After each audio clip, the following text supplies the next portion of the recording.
I'm home. Throws to the near side, and that's intercepted. Intercepted by Jack Jones, heading down the near sideline, and this will be a pick six for Jack Jones and a touchdown for Arizona State. People here, when you think of Sun Devil football, you think of Sun Devil for life.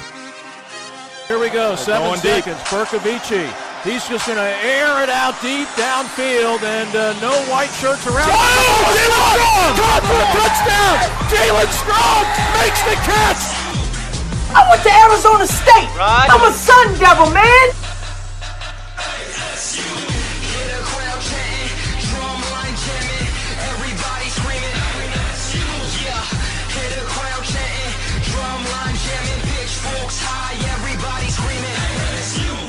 This is about the Valley. We need the Valley. If we get the Valley all in, the sky is the limit.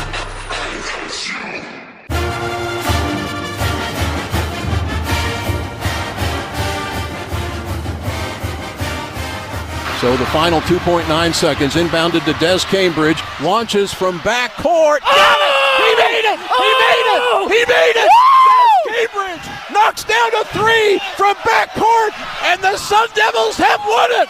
The Sun Devils have won it on a desperation three-pointer from GAMEbridge! Incredible! Let's go! Welcome to Speak of the Devils, the premier podcast for Sun Devil football. I'm Brad Denny with 3TV. And I'm Joe Healey with DevilsDigest.com. Joe, it is always great when ASU goes down to Tucson and gets a big hoops win. It is always great when that win helps resurrect and revitalize the Sun Devils' tournament chances. And it's even better when it ends in an iconic play and crushes the Cats' hopes. I mean, I can't say that I was a little stitious. I was super stitious. And it's funny because I wasn't the only one. I didn't watch a single moment of the game, quite frankly. And I was just checking periodically on Twitter. And it'll be a long time before I get the sequence. Because I was kind of checking and I know they had a lead. And I'm like, all right, let's just see, make sure it's over. And there are two things that caught my mind before, the timeline just absolutely explodes. I see our good buddy, Adam Green, just tweeting LOL. Yep. And then I saw the John Rothstein, Bobby F. and Hurley, and I saw those two together. I'm like, what happened?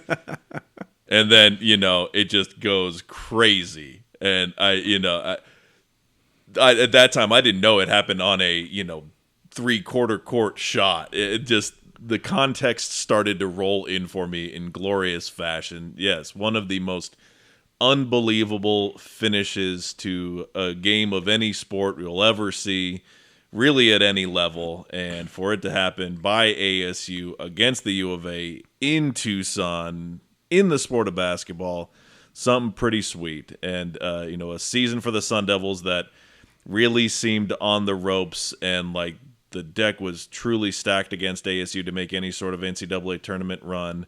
Though it still, is a little muddy and will take some steps, the odds increased tremendously with what they did in that miraculous win from GAMEbridge's long-distance shot to beat the Wildcats. I was watching the game, and I have cable still, one of the few, and so the delay from whatever's happening in the arena to the broadcast isn't extensive, at least not as in terms of a streaming. But I was also, of course, had the phone out and going through the timeline, and I saw our friend Tim Schott, I believe. It was he after the foul, after Bala went to the line, he just tweeted out OMFG, and I'm like, uh-oh. And then sure enough, 4 seconds later on the broadcast, Rich Waltz on the call, pandemonium. And then, of course, the great shots of the crowd, the stunned look of the Wildcat bench as ASU pulls off the 89-88 victory, taking down the number 7 ranked Wildcats. I believe it's for the first time ASU has won down there against a ranked Wildcat squad, which says a little bit of something. And as you mentioned, Joe, really kind of gets ASU's postseason hopes back on track. They were really kind of, giddishly on the bubble, but now they're firmly on the bubble, and the trend line is up. The pathway to the dance is much wider now.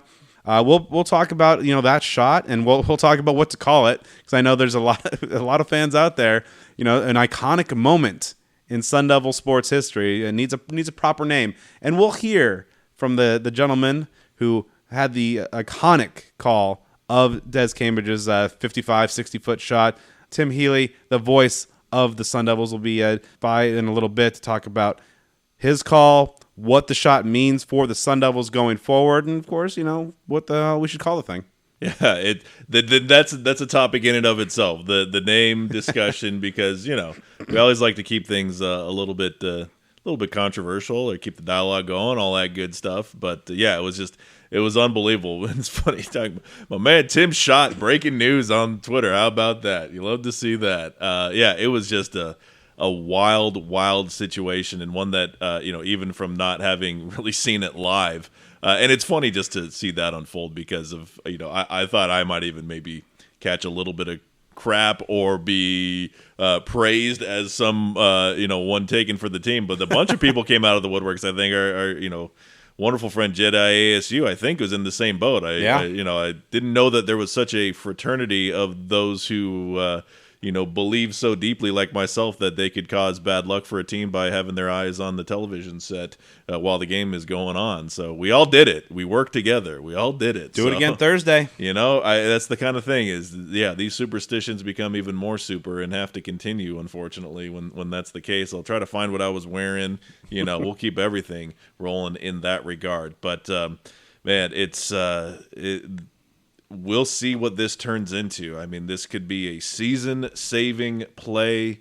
It could be a job-saving play for Bobby Hurley. If ASU gets in the tournament, he's not going anywhere.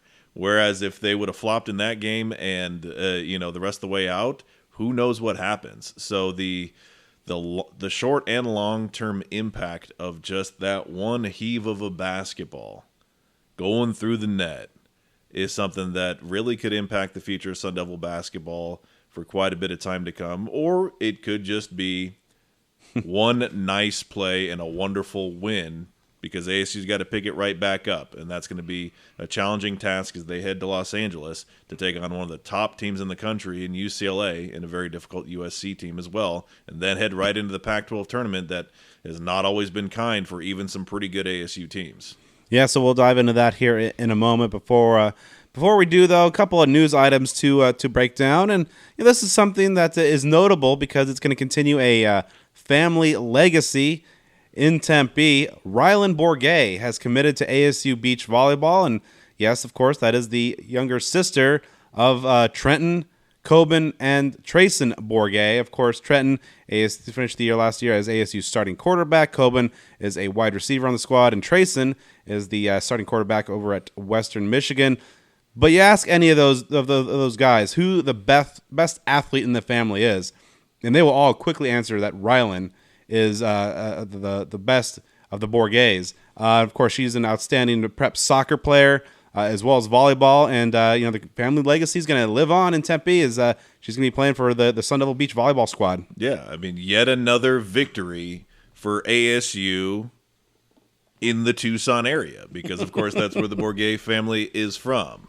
But that's awesome. We're both close, big fans of the entire family. They're incredible people. So you love to see, just for another Bourget to have an opportunity to play major college sports, and for it to be at ASU obviously is all the more incredible. So welcome aboard to Sun Devil Nation, and all the best with that career, because like I said, it's a family that everybody can cheer for, and hopefully the boys continue to have success they've had on the football program, and she does as well in her pursuits.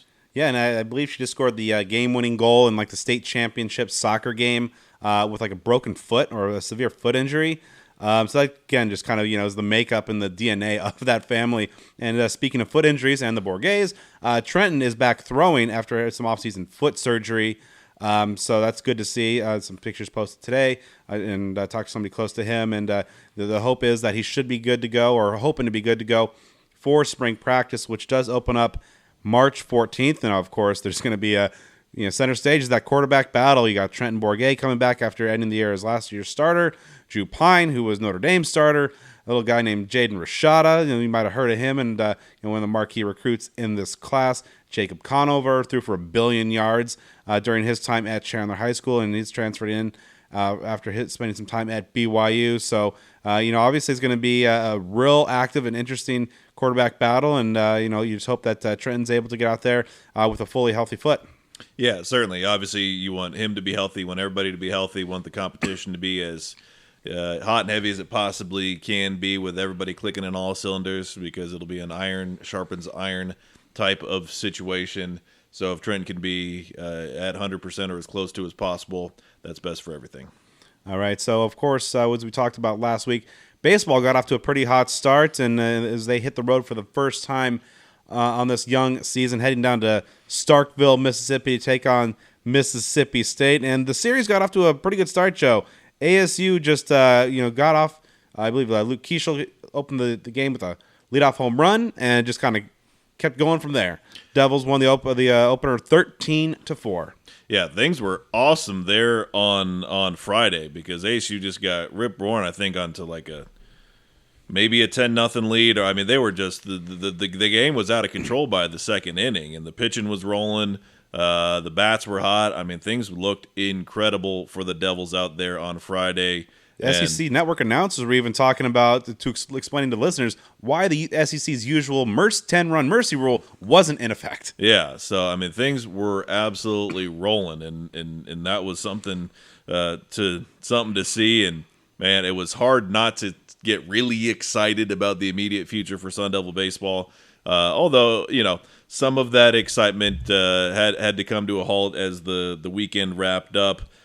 Because we started to see just some holes in the pitching specifically, or Saturday the bats were a little bit more quiet with the 1-5 defeat, and then Sunday was just one of those Sunday games that can get out of control as it did. So AC's coming a little bit back to the drawing board. Ended up losing the series after a really impressive Friday game.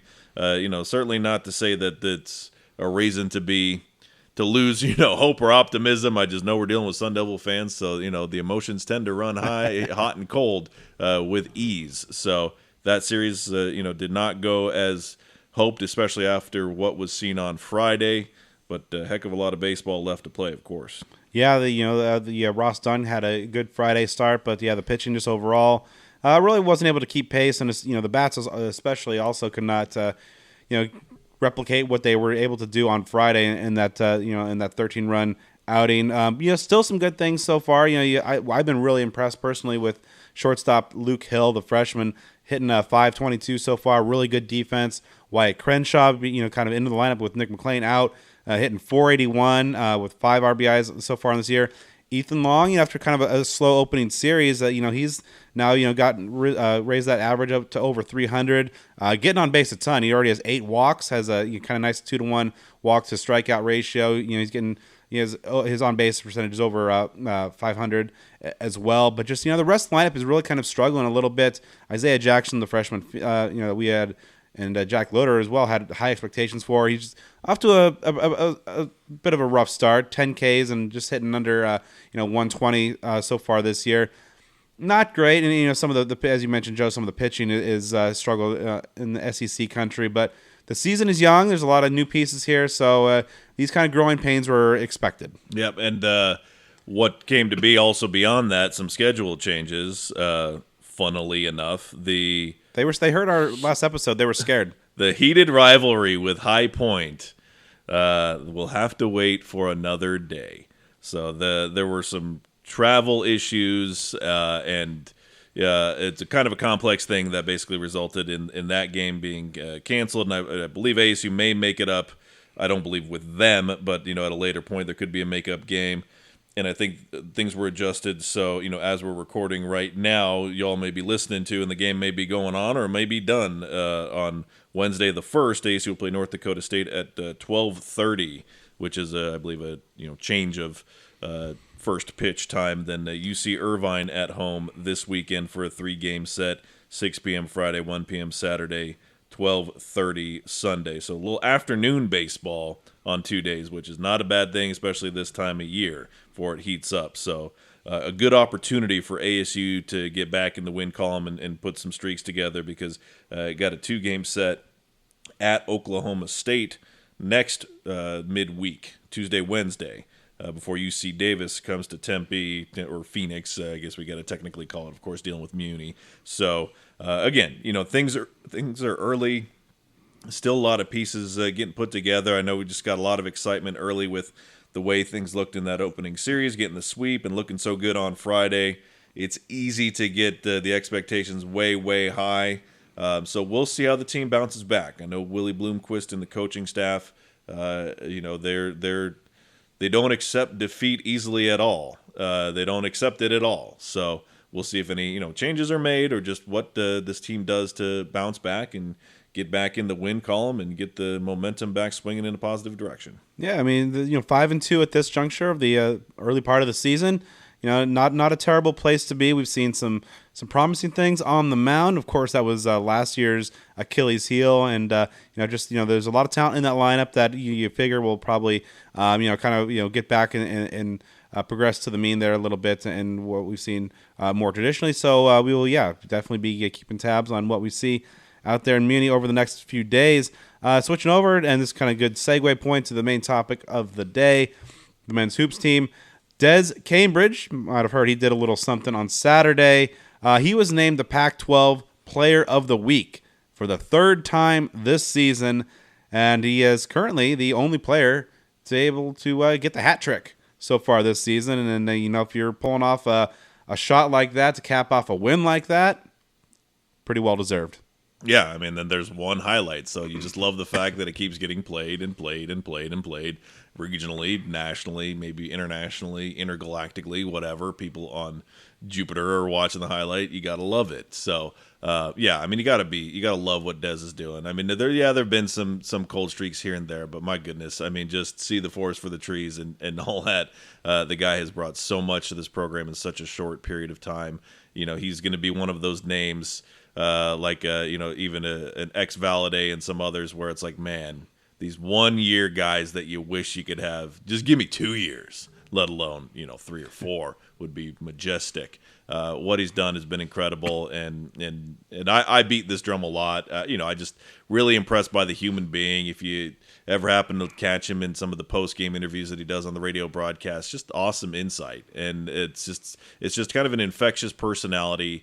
Just a tremendously bright guy. As my pops will mention here, as we know, he started his basketball career playing in the Ivy League. So we're talking about a true student athlete, somebody that brings just a lot to the table. So you got to be happy for him, happy for the program.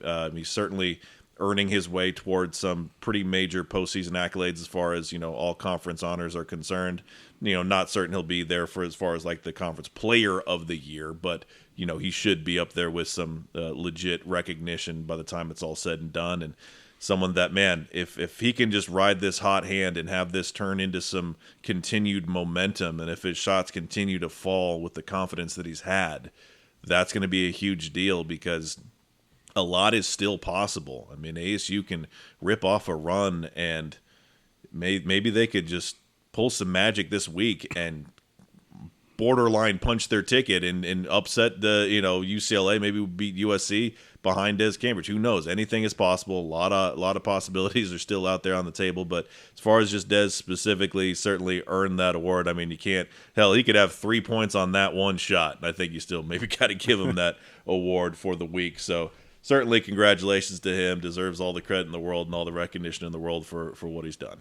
And so that win over U of A gives ASU a 20-win season. They're currently 20-9, 11-7 in Pac-12 play, and perhaps notably and very timely, their road record is now 7-4, because ASU is now heading to Los Angeles. They're going to face the LA schools Thursday night. They're going to take on the Bruins, a top 5 team.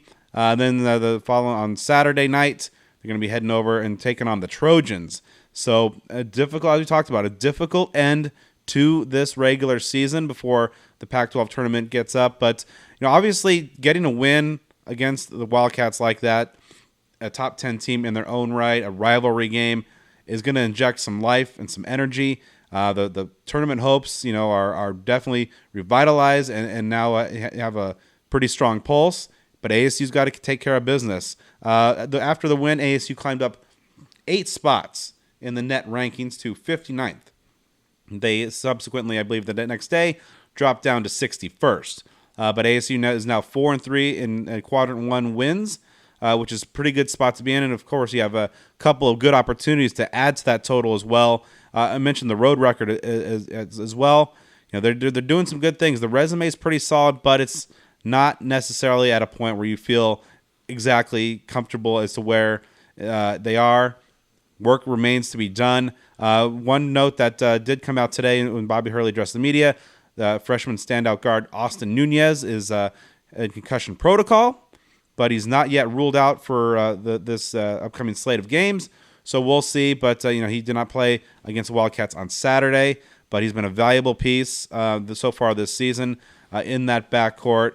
But this is a big, tough task ahead. But if ASU, they've shown they can do it, and if those shots are falling, they can go toe-to-toe with anybody in the conference and perhaps in the country, because that defense is going to travel and be consistent with that effort.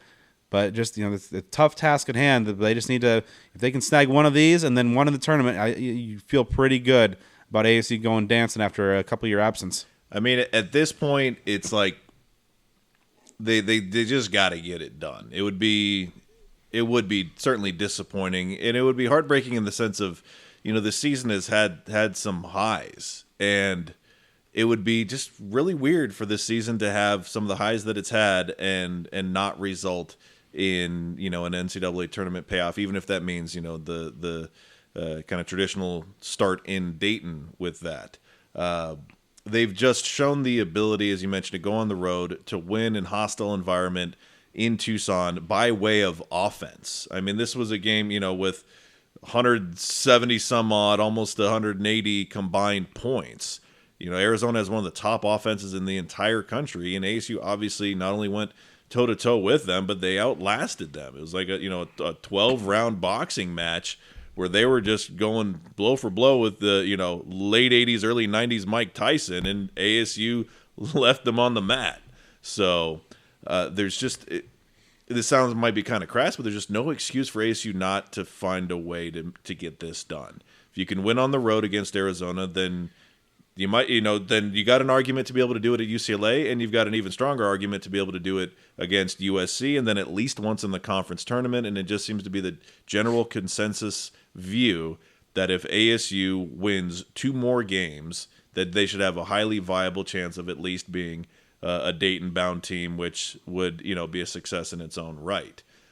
So they've shown too much to everybody to not be able to do that. So that's the onus of responsibility is on their shoulders, just to keep that going and not to have kind of that let down hangover effect after a very emotional win. Just go out there and execute, because they have the ability to do so. And on the flip side, I mean, this is a team that could make a run. I mean, again, they beat Arizona in their house, and we'll see what happens against UCLA. Of course, ASU gave them all kinds of hell, even in defeat in Tempe.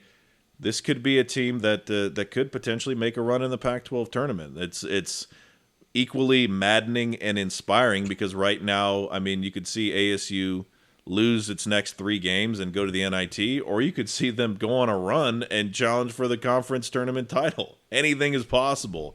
So you got to keep an eye on what goes on, or if you're me, you got to keep an eye on anything else and stick to superstitions. But there's still a lot to play, and the madness is just getting started. Yeah, this team has everything you want for a squad to make a run in conference and an NCAA tournament. I think I sent tweets during that first half against the most recent UCLA game when ASU was looking pretty good in that first half, that I felt this was a team that should they get to the dance, that they could make a good legitimate run, because they defend so well. The effort and energy on that end of the floor has been there from the jump in this year's squad. They have a good big man for the and consistent big man and some depth. Duke Brennan got to tip the cap to the true freshman, and to, if those guys can stay out of foul trouble, they can be a dangerous squad. Just they just got to hit those shots. And, sometimes I know a lot of you out there have been very vocally critical of the Sun Devil offense. And, it gives with that freedom that players love to play in, but also kind of can look like disorganized chaos in a lot of times. But we'll see how they are going to come off of this emotional high, going up against one of the nation's elite teams in Westwood on Thursday night. So we'll see what happens there. And Joe, I think we've got to settle something before we talk to the voice of the Sun Devils, Tim Healey. And I have a sense this might be the new Utah is a rival or is not a rival topic for this show. I mean, obviously these iconic moments got to have a nickname. You got to have it. I personally like McKale Mary. It's kind of, I look at it as it's lyrical. It's got a nice flow. It's kind of like a part 2 to the Jail Mary. Some folks out there, and I know you might be one of them, don't like the fact that McKale's in there or that it's a different sport. Other folks like the Miracle at McKale. Our boy Dennis Kennedy liked GAMEbridge, which I think is great for perhaps the player, maybe not the play. I don't know. The shot heard around the state has been bandied about. But, it's Tuesday night as we record this, and this shot went down Saturday afternoon. We got to figure this out. We got to come to a consensus. Again, my vote is like the McKale Mary, and I think it's great. But, Joe, you're not a fan. So I don't have an idea of anything I like, but I can talk about things I dislike, just true disgruntled fashion. I'm just more, and this is like not even rivalry snark involved. I kind of like giving more credit to the person who got it done as opposed to the environment. I don't love involving the location when it's on the road, I guess you could say, because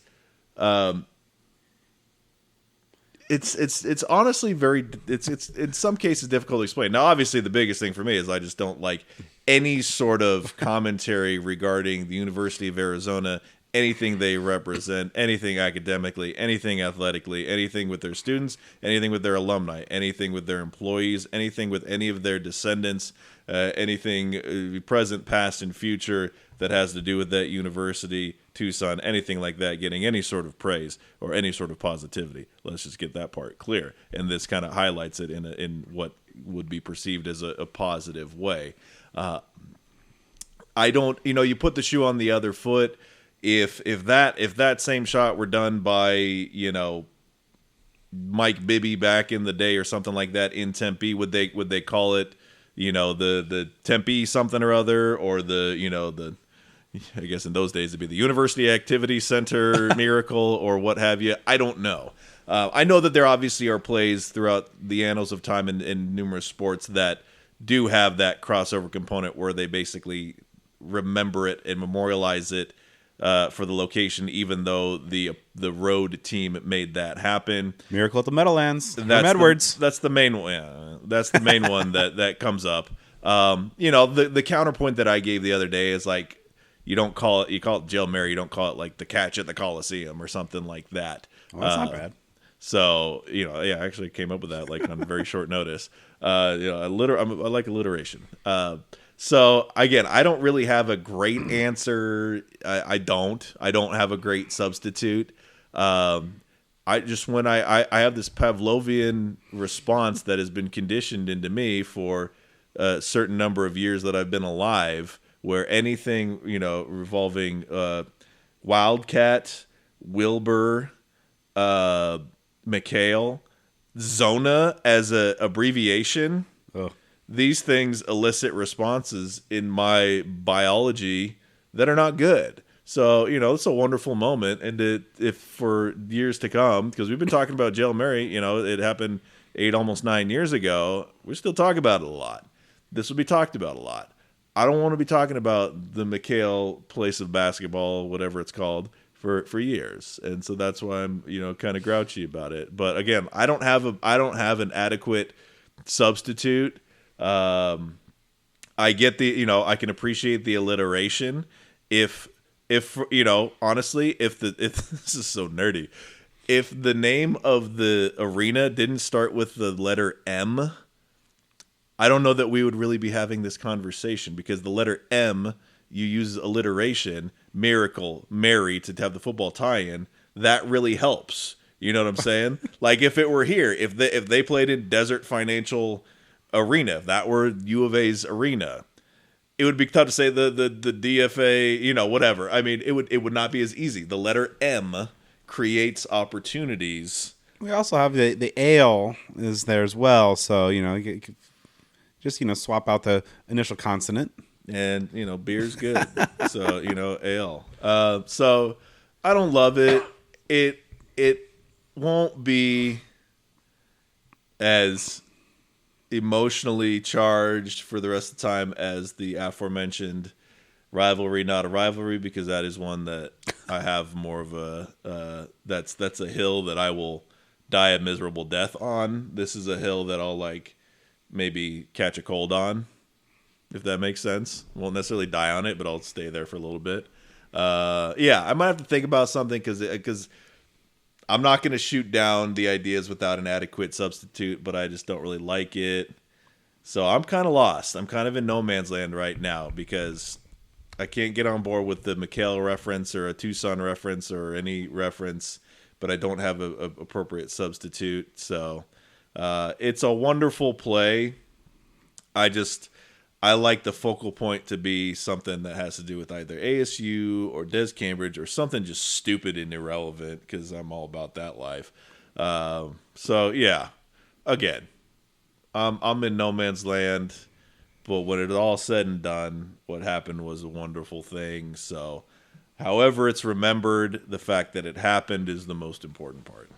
So I need to give a shout out to Kayla Branderhorst of ASU Compliance. She was the one who coined the McKale Mary term, which I believe was the lead on the front page of the newspaper, or the sports section rather, the day after that shot went in. I've seen others kind of centered around Dez, like the shot of Destiny, Dez's dagger. But yeah, just the Jail Mary was just so ridiculously perfect that everything fit so well. I forget who was the person on Twitter. The dude who initially came up with that. If I'm not mistaken, I believe it was Kyle LaPointe. That's right. Yes, if I'm not mistaken. Right. That name stands out. Perhaps he's earned the right to name this one too. Yeah. And I created Blockchinsky. Yeah, I didn't know that. I did. As a matter of fact, there are receipts. Yes, in like 10 years. I mean, I'm not gonna say something that ain't true. Well, at least in this regard, that's a complete lie that I just said. But it was God, this is early era Twitter, and I said something. I hollered something at Doug Tamro. I said, and it was Bashinsky. Had probably a 6 or 7 or 8 or 9, 10 block game. Might have been, and I think he had a triple double in his career, if I'm not mistaken. And I think I just said something like Bashinsky, more like Blockchinsky. I just said that. It's and it blew up. So I was pretty proud of that. Yes, I do take credit for that much, but I don't have any appropriate, counterpart nickname for this. So I don't know. I'll continue to. I'm not waving the white flag, and I'm certainly not switching sides. Continue to be creative about it if possible. Yeah, I'm torn. Got to come to some resolution, because I don't like, I don't even wear red. I don't wear the color red. This is a true story. I bought a new weight belt for the gym, a big dog one that came at the recommendation of Joe Conley, of course, ASU's strength and conditioning coach for football, and it hasn't come in yet, and it's got a belt loop that's red, and you're gonna see me on social media. And I'm not making this up right now. This is a premeditated thing that when I saw it online, because it's black and it's got the belt loop is red. I'm going to be going on Twitter asking for advice from these people I see that do custom shoes and stuff like that when they're painting them. I'm like, should I just use a Sharpie? Should I use actual paint? That's going to be a thing. I do not have any red in my wardrobe at all. So there is just pettiness upon pettiness going on in my life. This is a off-season episode where we should get a reader mailbag of just the rivalry pettiness that is is great. Yeah. So, and like I said, even if I see in non-sports context, if I see like the word Zona or the abbreviation Zona used to represent like, oh, I love going to Zona to see the Grand Canyon. Like, they're not even talking about sports. They're talking about, stuff hours away from Tucson. Like, I can't bring myself to if I see that as an abbreviation, I'm like, dude, what? Like that, it gets that visceral reaction. So I think I've just, again, created this conditioned response of certain words, colors, images, when they are entered into my soul through my eyes and ears, that it just creates like an instant no. You get like the Family Feud X, not colored red though, right? In my heart, and this got it. So I'm a man of creature of many habits, so got to find some better way. But I won't go to the extent of telling people not to do it. So that's going to be the difference between the whole rivalry, not a rivalry thing, because that, I'll chime in from time to time. This is something, if people want to call it, I'm not going to stop them. I just feel like there's a better way. All right. So strong no vote on any McKale stuff from Joe. I do like McKale Mary just because I think it leaves the trilogy of amazing Tim Healey calls. You get the Jail Mary Part 1, McKale Mary Part 2, and then something cool with an ale ending of the first word, a name, location, something for baseball, TBD, something happening. I don't know. We will see. But speaking. So if they played U of A in football and they had like a Hail Mary that ASU like intercepted and ran back for a touchdown to win a game, could you call it the Fail Mary? I think people have said that a couple. Didn't that get? Damn, I didn't just make that up. All right, because I didn't. Wasn't there a lot of Fail Mary tweets with the BJ Dankard Randall pick six? I guess that's it. I mean, that's not a hell. I'm talking about some weird circumstance where you actually like throw legit, Hail Mary. You're at midfield, last second, you throw it up in the air, somebody catches it, and it's a tie game, and they run it back for a touch, like kick six, Bama Auburn 2013 stuff, where you're just giving it a last shot and you end up losing the game. That would be cool. What we need is more like game-winning, amazing plays to beat Arizona, so we can have more things to name. Yes, and if they both get like boating teams and you win in epic fashion on a last-minute boating win, you call it the Sail Mary. What else? I got to think about some more here. If I mean, this is a good test of ASU's innovation title. Yeah, I mean, 8-time national champs. That's the thing, is the whole innovation. Like, let's get creative. Let's at least have some possibilities. Let's bat through the order a couple times, see if something sticks against the wall. I'm doing the elementary school thing in my head of just like Bail Mary, Kale Mary, Dale Mary. If like Dale Robinson would have been done something back in the day. Beat him in a kick, like a vegetarian cooking competition to win the Kale Mary or something. Yeah. Right? You could get like a carpenter contest for the Nail Mary. Is there any like marine biology competing programs to see who can win the Whale Mary? Right. If it was really slow, it'd be the Snail Mary. We're getting terrible here. People are gonna start fast forwarding. Yeah. So before y'all turn off the show, which you definitely don't want to do, because now it's time to talk to the man behind the iconic call of the insert play name here, Tim Healey.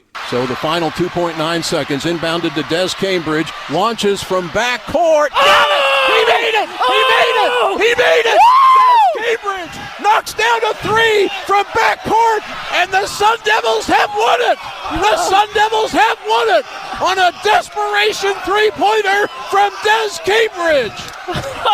Incredible! Let's go! Nothing but net from about 60 feet away for GAMEbridge. Oh my goodness! So the month of March might just be starting here in the world, but the madness began last weekend with one of the most thrilling endings to a sports game I think we've ever seen, and even better, came in Tucson against the Arizona Wildcats. So we're going to talk all about it and get the emotions behind that play, the entire game, and talk about what might be happening here for the rest of the basketball season, with the man himself making his lucky number 13 appearance. My dad, the voice of the Sun Devils, Tim Healey. Pops, welcome back aboard.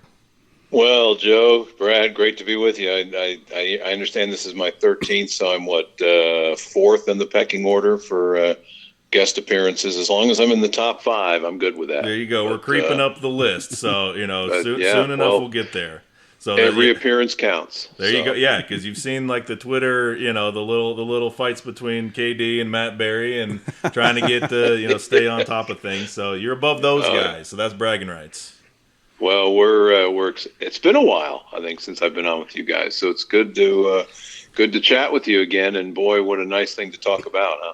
Yeah, I think it was the start of the football season. So let's dive into it. First and foremost, of course, welcome back, not just to our show here, but to broadcasts on Sun Devil Radio. That's got to be the longest absence you've had away, probably maybe in your whole career. So let's talk about that. How tough was it to be out of action for a while? And we'll, of course, talk in depth about Des Cambridge's massive shot, but on a general scale, how great was it to get back into action with that win last week? Oh, it was just really nice. I mean, I was sick for 2 weeks. I tested positive for COVID the Monday after the Oregon home game, which was on February 4th. And the next morning woke up and my voice just seemed really, really raspy.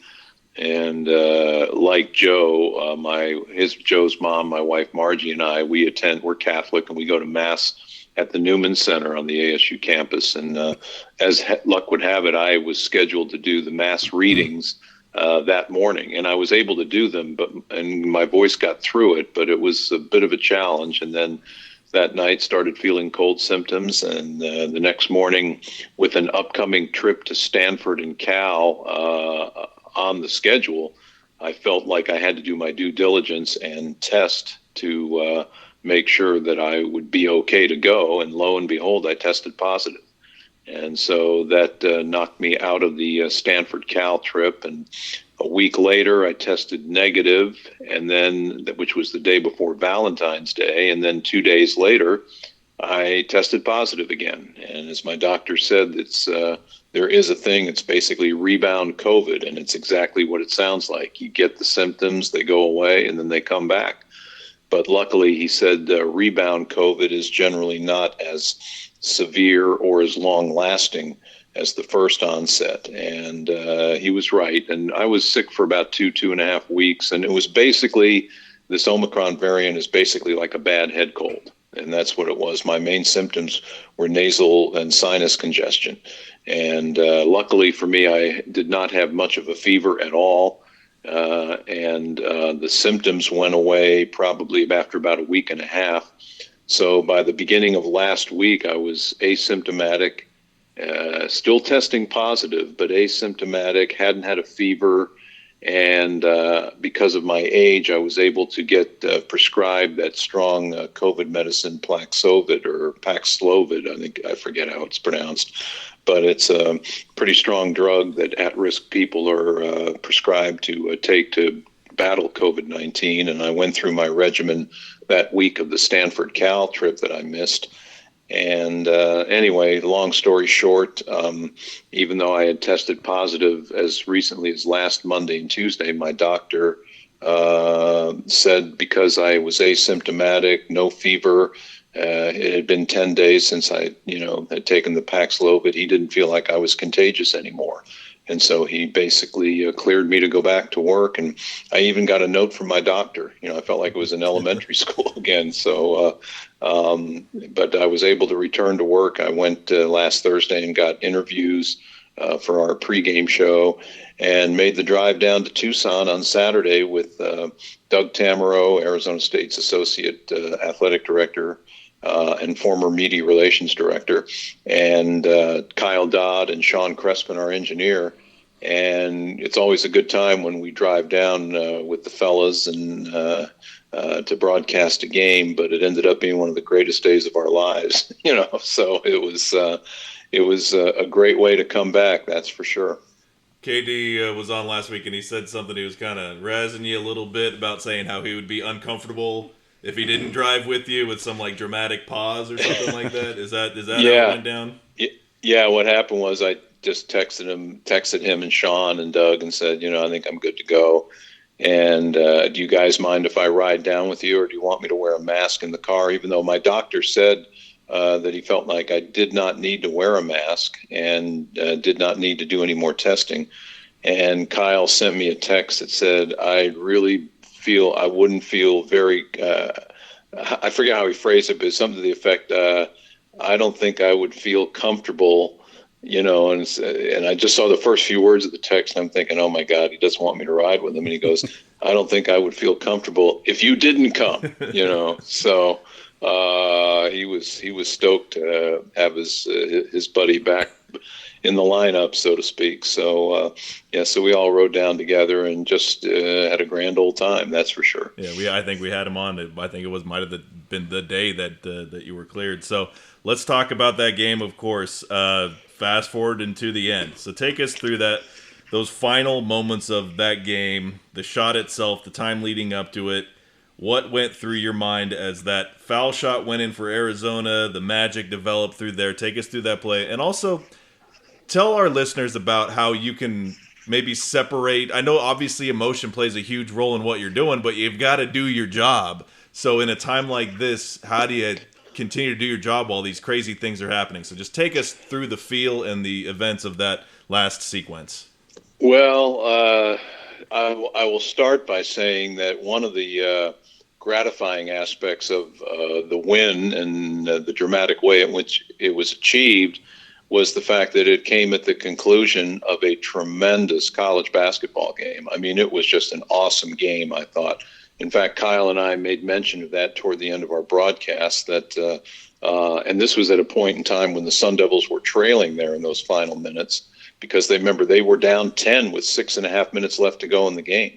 And I think this was in the midst of ASU chipping away at that lead, but they were still trailing in the final minutes. And coming out of a timeout, we just said that something to the effect that, and I believed that this was the best ASU U of A game that I've ever broadcast from McKale Center, and that included some of the few Sun Devil wins that I have announced down there. In fact, I think I had only broadcast 4 ASU victories at McKale Center on the radio in the entire time I've been the voice of the program. The Devils under Herb Sendek won in Tucson 3 consecutive years. How monumental of an achievement does that sound in retrospect? To think about it, the ASU actually beat the U of A in Tucson 3 straight years in 2008, 9, and 10. And then they won in 2019 in the season-ending game down there.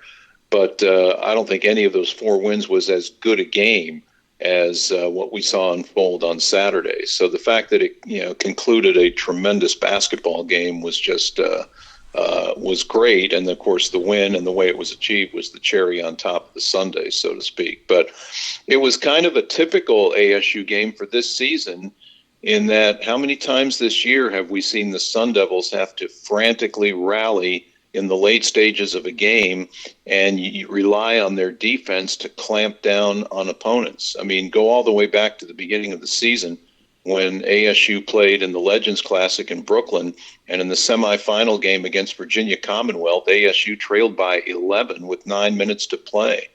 And then I think, if I'm not mistaken, the Devils held VCU without a basket for the entire remainder of the game, and I think only 4 field goals in the second half. And they chipped away at that lead and finally came back and ended up winning, I think it was a 4-point margin of victory. At Colorado, December 1st, they were down 15 at the half, and then put the defensive clamps on the Buffs in the second half, stormed back, rallied, and then Des Cambridge hit that 3-pointer with about 3 seconds left in that game. And KJ Simpson's final shot for Colorado missed at the end, and the Devils escaped with a win there. They rallied against Creighton in Las Vegas to get a big win that still resonates in terms of the net rankings and such, because Creighton has been very high in those rankings all year. And Saturday, they were down 10 with 6.5 minutes left to go in the game. But again, held Arizona to just 1 field goal in the final 6.5 minutes. And that was Pella Larson's driving layup that put U of A ahead 87-86 with about 30 seconds left to go. And then the Devils get a possession and work the clock, and DJ Horn attempts a tough contested three from the right angle and missed it. And in the battle for the rebound, Umar Ballo, the big fellow for Arizona, got the rebound and got fouled with 2.9 seconds left. So they go to the other end of the court with the score, I think, 87-86 Arizona. And Ballo goes to the line, and he missed the first free throw. And I want to give a shout out to my buddy Vince Marotta, a longtime, talk show host on KTAR Arizona Sports 98.7 FM. Vince tweeted a recap of the game where he was able to somehow merge our audio on the radio with the CBS video, but instead of just focusing on the Des Cambridge basket, he took it back to the Ballo free throws. And you can, if you happen to have seen that clip on Twitter, you can hear Kyle and I speculating about whether or not Ballo should have missed the free throws, or especially after having missed the first one, should he have purposely missed the second one? Because our rationale was that with just 2.9 seconds left and no timeouts, the Sun Devils on a missed free throw would have been hard pressed to gather the rebound and get the ball up court quickly enough for a half decent shot at the basket to win the game with the desperation heave. Whereas by making the free throw, which Ballo obviously did make the second free throw, ASU got a clean inbounds, and we saw what happened as a result. But so anyway, Kyle and I both speculated about that on the air. And Vince, I think, in his tweet called it some foreshadowing, if you will, by the ASU radio announcers. And lo and behold, Ballo makes the second free throw to make it 88-86. And then on the inbounds, I think a lot of Arizona fans probably second guessing whether or not Ballo should have been told to purposely miss the second foul shot. But the other thing, there hasn't been as much discussion. Jemiah Neal, I think it was, inbounded the ball, and Arizona did not have any defenders contest the inbounds pass or contest Des Cambridge on his catch. And Des was able to catch the ball and get in a rhythm where he was able to basically run and dribble into a good, comfortable shot attempt from that distance. And the thing is, you have to remember that he has been there, done that. This was the third time this season that Des Cambridge hit a shot. He of course, I mentioned the game winner at Colorado. That was in the half-court offense. That was just a legitimate regular three-point shot from the right corner on a beautifully executed play, by the way. If you recall that game, DJ Horn penetrating along the left baseline. I thought he had a chance for a layup, but instead he kicked a pass into the opposite corner where Des was wide open for a three, and he drained it. But don't forget, in the UCLA game back in Tempe in January, Des Cambridge made a half-court shot at the end of the first half of that game, and it was basically about the same distance as the shot he made in Tucson. So he's done that before, but he just got into a good rhythm and was able to run into the shot because there was no defensive pressure either on the inbounds pass or on the catch by Cambridge. And Des, took one dribble, got a good rhythm, got the shot launched, and it was right on the money. And from our angle where we sit right next to the bench, the shot was kind of coming toward us and then passing by us, as we, look to our left to see him launch it and then follow the trajectory of the ball left to right as it heads toward the basket. And so from our line of sight, it was hard to get a read.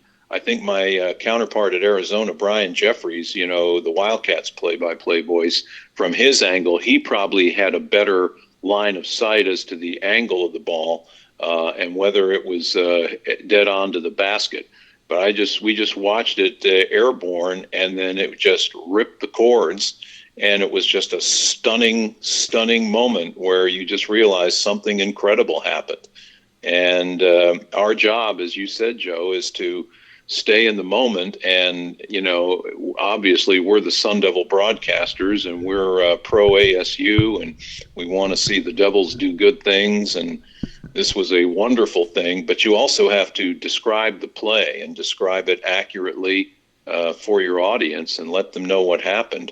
But in that moment, it just, it was just, just instantaneous joy. The bench exploded. Bobby Hurley went nuts. The fans behind the bench, the Arizona fans, you could almost see their collective jaws drop in utter shock to see what had happened.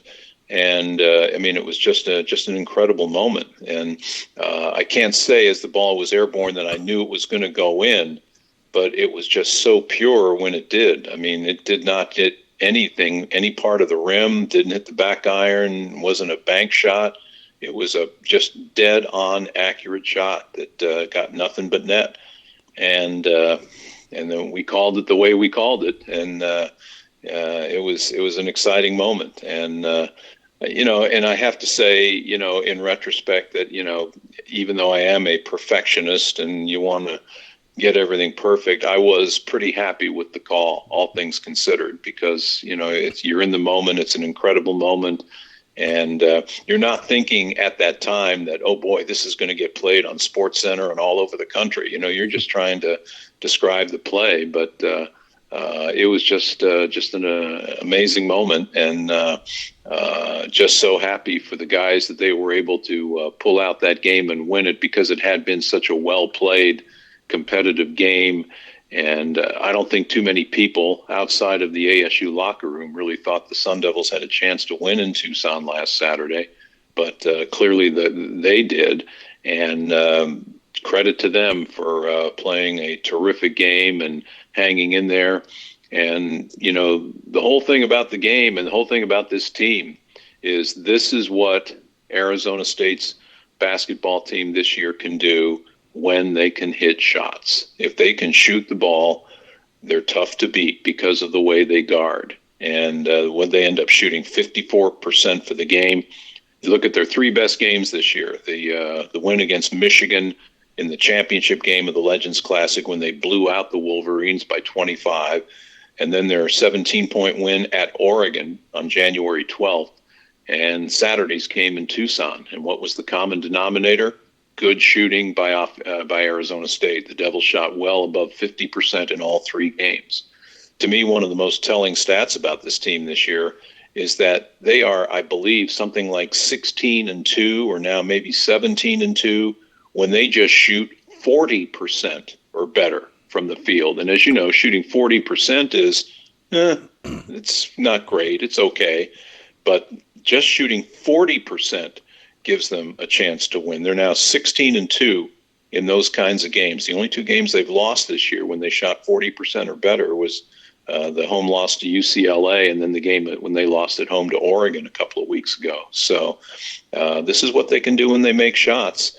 And it was just an incredible moment. And because of being sick the previous 2 weeks, I'm just really, really thankful that I was healthy enough to be cleared to go back to work, and healthy enough to be courtside, and healthy enough to be a part of a historic moment in Sun Devil men's basketball.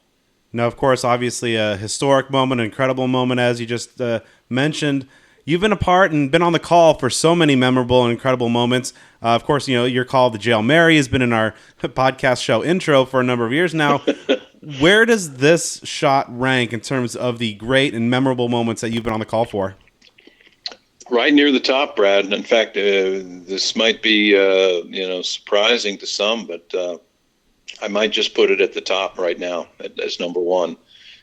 Just between us, to be very honest with you, I feel like I again, the perfectionist in me, I feel better about this call than I did about the McKale Mary. I wasn't overwhelmingly thrilled with my call on the McKale Mary, although I guess a lot of Sun Devil fans seem to like it, and that obviously it was a great moment. But I felt better about this one. I think I kind of nailed this one And you know, it's hard to, you know, compare the two because they're both electrifying moments and so forth. But I would put this one right near the top. Maybe 1A with the GAMEbridge Mary. I don't know, but this one goes right to the top of the list in terms of you know, memorable single plays or moments in games that I've called in all three sports over the last 25 years. So this one catapults right to the head of the class, if you will. So the one thing I'll be interested to see is, if you'll recall, the GAMEbridge Mary and that win at USC in 2014 was not only an electrifying moment, but it was a season-turning moment in 2014 for the football team. Because if you think back to that year, the Sun Devils, after winning their first couple of games in 2014, they got wasted by the UCLA Bruins 9 days before. Remember that Thursday night game where UCLA won something like 62-27, just put a whooping on the Sun Devils at Sun Devil Stadium in a nationally televised Thursday night game. And the Sun Devils were not in a great place when they were heading into the Coliseum on that first Saturday in October. But they played a great game, similar to the basketball game in Tucson. It was a well-played game.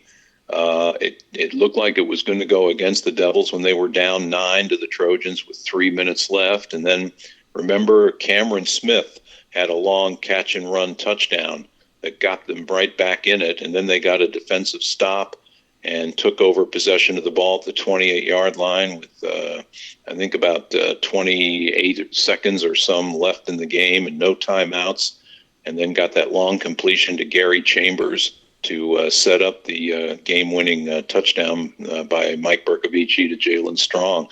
But it was similar. It was a great game that had this iconic finish. Same thing with the basketball game on Saturday. Great college basketball game and an historic finish from an Arizona State perspective. How does it feel as a broadcaster to know that your descriptions and your voice are just so indelibly linked to these incredible and timeless moments for ASU fans and for thousands of people and for years and generations to come? It's extremely flattering. You almost feel a bit of a sense of responsibility, too, almost like you're the caretaker, the audio caretaker of these moments and of a lot of people's sports memories.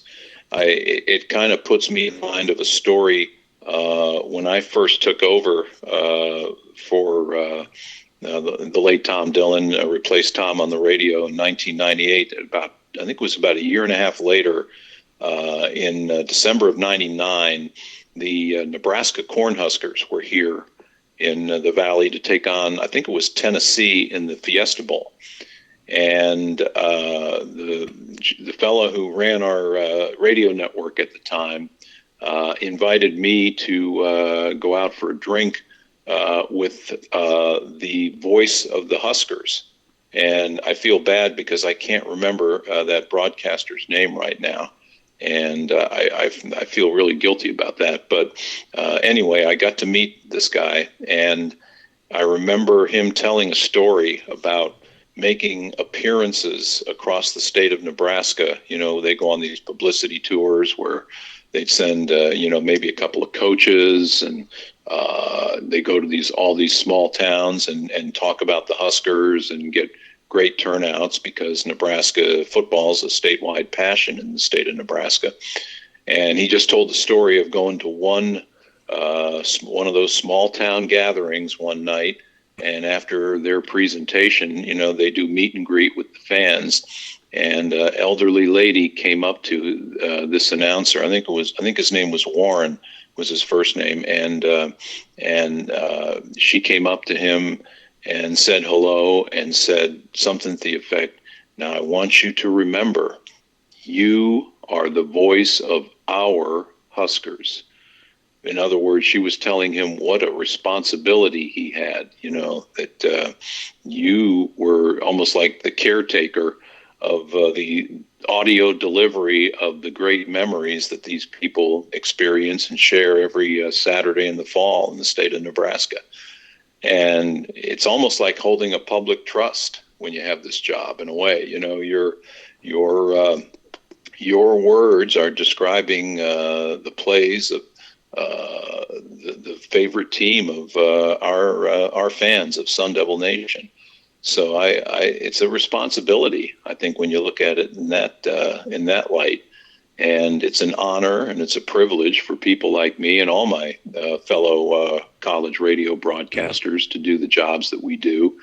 It's flattering to know that people enjoy the calls, and it's flattering to know that your voice will be linked, in perpetuity, to some of these great moments like the McKale Mary and like the miracle at McKale, or whatever else we choose to describe the play. I've seen McKale Mary as an option. I kind of like the miracle at McKale myself. I know Joe has a sore spot about mentioning the name of Arizona's arena in an Arizona State highlight, but I don't know. It just kind of has a ring to it for me, because the last miracle I was associated with was a not so great moment. It was the miracle at Mac Court in Eugene, Oregon. I think it was my second year broadcasting the games in March of 2000, when the Oregon Ducks staged a miraculous finish in the final 6 seconds to overcome a 4-point deficit and beat Eddie House's Arizona State team. And Kyle Dodds, I should say, too. Kyle was a freshman on that Arizona State team, and in a game that very well likely cost the Sun Devils a berth in the NCAA tournament that year. So it's nice to have a miracle go the other way with the miracle at McKale, or the McKale miracle, or however you want to call it.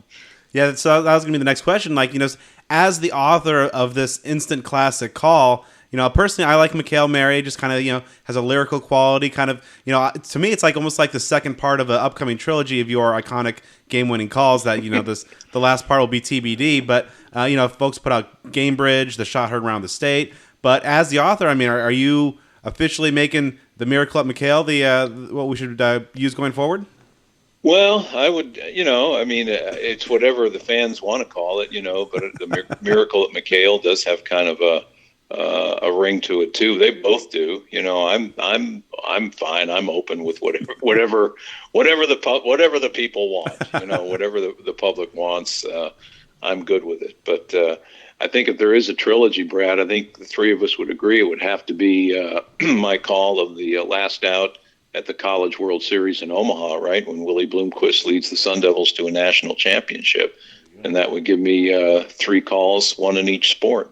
So now let's talk a little bit about the guy who made the play happen on the court, Des Cambridge. Of course, ASU has had some very good grad transfers in basketball and other sports.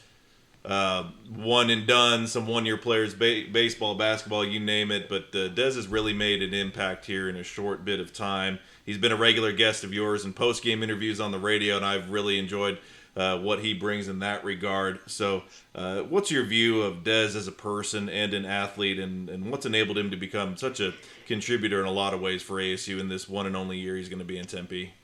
Yeah, I'm a huge fan of Des, and I know you've talked about it, Joe, that you found a lot of his post-game interviews to be compelling and enlightening, and he's a fantastic interview, just has really interesting insights, articulates them very well. He's very expressive. He's got personality. He's bright. He went to an Ivy League school for 2 years, for crying out loud. He started his college career at Brown University in the Ivy League. He was the Ivy League Rookie of the Year in 2018 and set the Brown freshman scoring record that year when he averaged 17 points a game. And then 2 years at Nevada and still scored at a high level, 16, 17 points a game. And now this year at Arizona State. And Des and his brother Devin have both been tremendous additions to the program. And, it puts me in mind of the fact that I think in many ways this is one of Bobby Hurley's best coaching jobs this year, in large part because he's gotten 20 wins, and as we tape this interview, and an 11-7 Pac-12 record heading into the final weekend of the regular season, and done all this with a team that has 4 transfers in the starting lineup. Only one starter, DJ Horn, has been around more than 1 year, and DJ's only been here 2 years. He was a transfer a year ago from Illinois State, but the Cambridge brothers, Warren Washington, Frankie Collins, all newcomers to the program this year. And I think part of the secret perhaps is the fact that there was a lot of built-in synergy with some of those transfers, and that Des and Devin are brothers. And even though they've never played on the same college team prior to this year, you've seen so often the chemistry the two brothers have, particularly Des with those perfectly placed lob feeds to Devin for athletic slam dunks at the rim. They just know each other's every move on the court, and it's just fun to watch it when the brothers hook up on a crowd-pleasing play like they've done so often.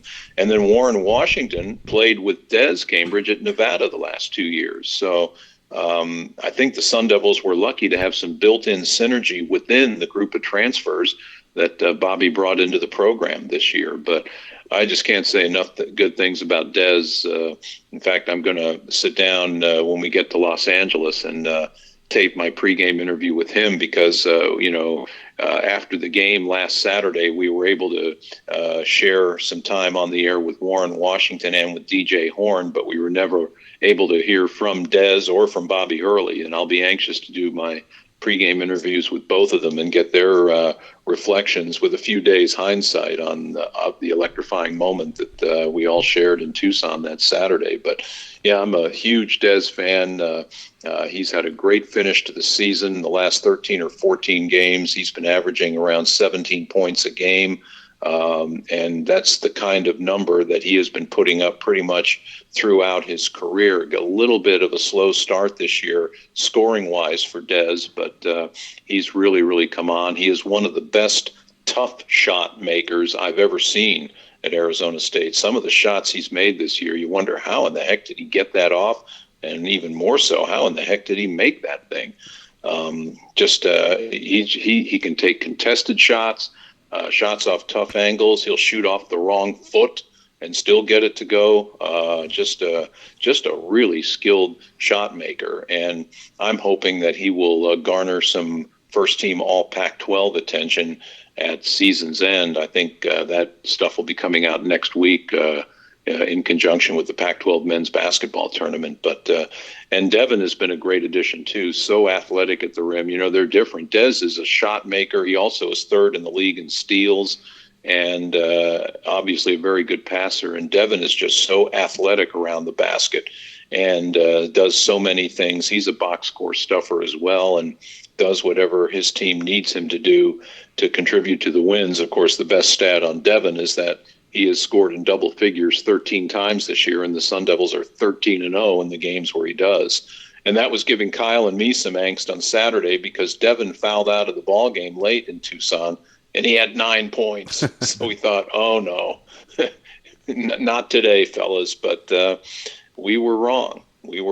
But, yeah, they've been tremendous additions, as have all the newcomers. Warren Washington's a great kid, and he's a terrific interview. He's got a deep voice. He should be like a disc jockey. I would expect to turn on a nice smooth jazz station and hear Warren Washington playing the tunes because he's got a great voice. And Frankie Collins is a great kid too. And Frankie struggled through an off game, I thought, in Tucson on Saturday, but he's been so good for most of the year. And there have been moments where Frankie has really picked the team up on his back and carried them to the finish line in the late stages of the games. So the shot goes in. ASU gets the huge win on the road at Arizona, but 2 really tough road games remain. Then, of course, the Pac-12 tournament. What do you feel that ASU needs to do in the remaining few games in order to feel secure about locking up a NCAA tournament spot? Well, the thing is, as you know, Brad, is that in speculating about the NCAA tournament and what a team needs to do, nobody really knows for sure. I mean, that's, I guess, part of the excitement of it. In some ways, it's part of the frustration of it. You wish you almost tangibly knew, if we do this, then we're there. It's so subjective in so many ways. But, first things first, going to LA this weekend, I've been doing some numbers crunching here this afternoon and trying to figure out, I'm looking more in the short term in terms of whether or not ASU and what the Sun Devils need to do to get a first-round bye in the Pac-12 tournament. In other words, to finish in the top 4 in the conference standings as they enter the weekend in 4th place, a game ahead of Oregon. Problem is, Oregon has an easy finishing schedule, as they, as easy as it can be these days, because this is a highly competitive league. But they've got Cal and Stanford at home, and Cal is just having a nightmarish season. And Stanford has played better of late, but I still have a hard time envisioning the Ducks losing either of those ball games, which puts added pressure on the Sun Devils. And it's kind of interesting when you think about it, because on the one hand, as you look at ASU having to finish at UCLA, the newly crowned Pac-12 champion, and at USC, which has had another tremendous season with 21 wins, and part of you wishes the Sun Devils had an easier 2 games to close out, kind of like what Oregon has. But on the other hand, the reality is that Arizona State has 2 tremendous quad 1 opportunities. Like, what if the Devils were playing Cal and Stanford at home this weekend? They might get 2 valuable wins, but really, how valuable would they be? Because of the fact that Stanford and Cal are struggling this year. Those wins would not do much to influence the Sun Devils' net ranking. Whereas if they somehow get win or 2 this weekend, watch and see what that net ranking does for Arizona State by late Saturday night. And this game against UCLA, if the Sun Devils are going to get one this weekend, you really hope it's Thursday night against the Bruins, because by my calculations, if the Sun Devils win that game Thursday, they will at that moment clinch the number 4 seed in the Pac-12 tournament. And it doesn't matter what Oregon does the rest of the weekend, nor does it matter what the Devils do against USC. They will be the 4th seed. However, if ASU splits this weekend and gets a win at USC, and if Oregon wins their 2 games and the 2 teams finish tied, the tiebreaker in that scenario, I think, favors Oregon. So that's how important the UCLA game in particular is for Arizona State. As far as the NCAA tournament, I would think somehow the Sun Devils, they need to get at least, I think, to 22 wins, which would mean, if they can get 1 win this weekend, and then maybe a win in the Pac-12 tournament, or possibly get 2 wins in the Pac-12 tournament, I think they have to get at least to 22. But because of the unique opportunity with these 2 games against 2 really good teams, and they're going to be 2 quad 1 games for the Sun Devils, and if they can somehow get them with some confidence after, and I'll tell you what, if you can beat Arizona at McKale Center, no other building in this league is going to intimidate you, because there is none more intimidating than McKale Center, especially for Arizona State, because they're the rival. If you can win there, and I was just so impressed with the poise the Sun Devils showed in that ball game down there in Tucson. And that's part of what made it a great game, is that they never backed down from the Wildcats, and even falling behind by 10 with 6.5 minutes to go, did not throw in the towel at that point. They fought back one last decisive time. So I'm just hopeful. And when you look at it from UCLA's perspective, I have a lot of respect for Mick Cronin. I think he's a great coach. He's done a fantastic job at UCLA and has really had the Bruins buy into his defense first mentality. And I have a hard time envisioning UCLA under Mick Cronin overlooking any opponent. But you look at it a little bit, if there is a little bit of human nature that can creep in. The Bruins just clinched the conference championship with their win at Colorado, and that was a close, hard-fought game. The Bruins didn't play that great in that game, but they found a way to win on Sunday afternoon. But they just clinched the conference championship in their last game, and in their next game after Thursday, they've got Arizona, and that even though they've locked up the conference, that the Bruins are going to want to atone for their loss to the Wildcats in Tucson in January. So I think they've got that game kind of circled on their calendar. So you wonder if maybe Arizona State sneaks in there as a little bit of a quote-unquote trap game. And so I'll be interested to see how that plays out. On the other side of things, though, you worry a little bit, I think, don't you, about the Sun Devils, because here we are. I mean, as we take this interview, it's Tuesday. It's 3 days after the miracle at McKale, or the McKale miracle, and we're still talking about it. And at some point, Des Cambridge and DJ Horn and all the Sun Devils have to turn the page and look forward to Thursday night's game and what they still have yet to do. And I know Coach Hurley and his staff are going to work, feverishly to make sure the guys are locked in on the job ahead. But it's been, it probably will be a challenging game for them to put in their rearview mirror because of how special a win it was and the way it was achieved. But so you got an interesting psychological component, I think, to Thursday night's game at Pauley Pavilion.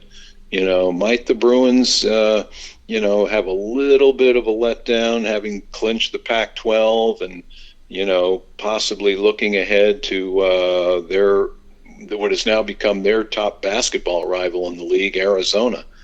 And conversely, will the Sun Devils have come off the high of the Des Cambridge game winner at Arizona and be ready to navigate these two tough final games of the regular season in Los Angeles? So I think that's going to be very interesting to see how all that plays out. And after all, it is Sun Devil athletics, so for better or worse, never know what to expect. Expect the unexpected, never a dull moment. And never a dull moment when we got you on here. So certainly welcome back to the Lucky 13 and skyrocketing up the charts with us here. Welcome back to the broadcast, and certainly hoping for the best and encourage everybody to keep on tuning in, and hopefully some more memories are made before this season's over. Let's hope so, guys. I would love to see this team get to play in the NCAA tournament, and I'll tell you what, if they can get there, I think they can do a little bit of damage in the tournament. They played in a lot of big games and big venues, and the thing that I think is undervalued about this Arizona State team is their tremendous record away from home. I don't know that there are many teams with a net ranking of 61 like ASU that are 10-4 away from home this year, including 7-4 in true road games. And that leads me to believe that if they can somehow get into the tournament, if they can just get their ticket punched, I think they could do some damage, and that would be really fun to watch. And that's my ultimate dream. I mean, last Saturday was great, but the ultimate dream would be to be mic side or behind the mic courtside, broadcasting a deep run into March Madness. Well, hopefully that turns to be the case, and if it does, we'll get you back on. But for now, we obviously appreciate you, and we'll be expecting some more chaos here in the near future. All right, fellas. Thanks. Appreciate your having me on. And that's going to do it for this episode of Speak of the Devils. I'd like to thank our great guest appearing for the 13th time, Mr. Tim Healey.